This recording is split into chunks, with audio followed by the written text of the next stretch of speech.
bonnet vert.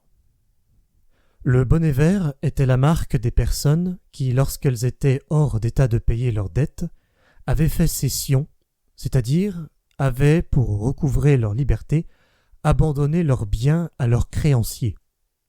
Cette peine est abolie depuis longtemps, mais le mot est resté, et il s'applique quelquefois, comme terme infamant, à ceux qui se sont enrichis par la banqueroute. Ce n'est pas tout.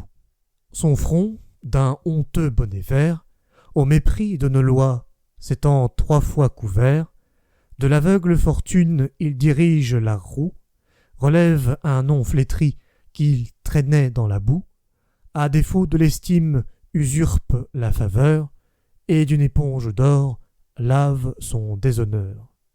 Colnet.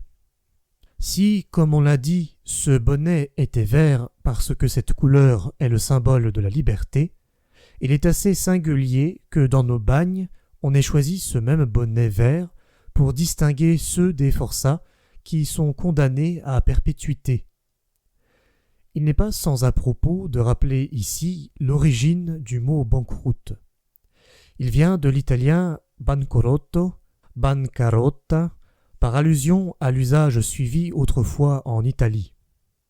Chaque négociant, dit Voltaire, avait son banc dans la place du change, et quand il avait mal fait ses affaires, qu'il se déclarait fallito, en faillite, son banc était cassé, bancarotto, bancarotta.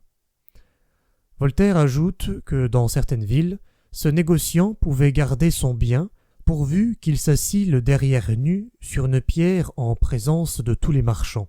Mais il ne paraît pas que cette humiliante cérémonie ait dispensé toujours de la cession des biens.